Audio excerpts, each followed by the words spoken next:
Assalaamu calaykum waraxmatullaahi waxaynu eegi doonaa wararkii ugu dambeeyay caasimadda Beirut ee dalka Lubnaan oo halkaasi 4tii bishan ay ka dhaceen qaraxyo waaweyn oo aad u xooggan. Warbaahinta dunida ayaa si aad u weyn u hadalhaya dhacdadan la yaab kale, inkastoo warar iskhilaafsan ay haddana ka soo baxayaan xog dhammaystiran aan la heli karin. Ilaa haatan, Lubnaan ayaa waxaa ka dhacay 2 qarax oo aad u waaweyn oo isxigxigay, waxayna kala dambeeyeen ilbiriqsiyo oo keliya.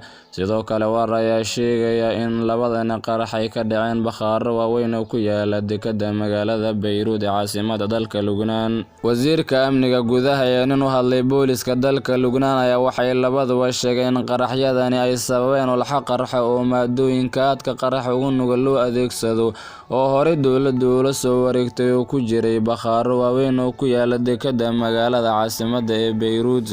Ilaa hadda waxaa la soo sheegay in dhimasho iyo dhaawacyo lixaad leh ay jiraan. Burburyo xooggan ayaa sidoo kale la soo tabinaya, iyadoo cisbitaalada buuxsameen. Dowladda ayaa sidoo kale u aqoonsatay magaalada magaalo tabaalooday oo ay ka dhacday, oo ay tahay in gurmad xooggan loo fidiyo, mana jiraan cid ilaa haatan sheegatay qaraxani, waxaana loo badinayaa in maadooyinkaasi ay sababeen.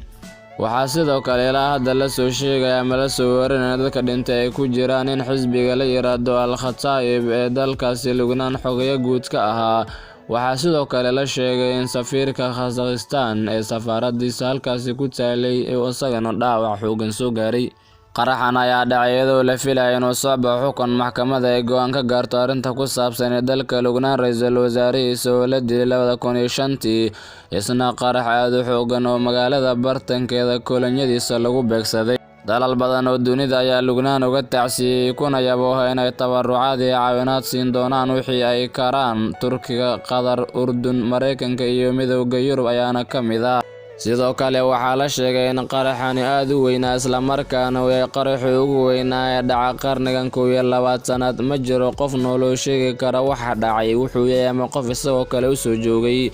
Qaraxa wuxuu ku bilowday qaraxyo yaryar, isla markiina waxaana uu noqday mid xitaa loo waayay magac loo bixiyo wuxuu yahay.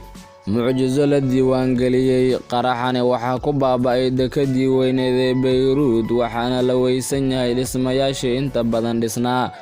10 kiiloomitir oo isku wareega ayaa burburay. Waxyeellada qaraxani ay burburiyeen 240 kiiloomitir oo meel ka fog jasiiradda Qubrus ee ku taala badda dhexe ayaa laga maqlay lagana dareemay dhulgariir. Qof shakhsi ah, dowlad ama hay'ad si dhab ah u sheegi karta ma jiro dhimashada iyo dhaawaca, maadaama dhibtu badan tahay, dhaawacu boqolaal yahay, dhimashadu ay badan tahay. Gurmadkii ugu weynaa ee qarax loo sameeyay ayaa sidoo kale socda. Cisbitaalada Beirut waxaa buuxdhaafiyeen meel kastoo dhaawac yaala. Dowladdu ayaa amartay in gobollada ay soo gurmadaan. Qatar ayaa noqotay dowladdii ugu horreysay oo gargaar ku dhawaaqda. Qaraxa ayaa waxaa loo badinayaa inuu sababay kiimiko iyo hub kaydsan muddona yaalay bakhaarada.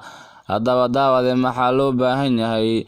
Duco iyo allabari ay kaga baahan yihiin dadka reer Lubnaan. Murugada musiibadan ka dhalatay Ilaah ha sahlo. Muuji islaamnimo, u ducee walaalahaada. Mahadsanidin.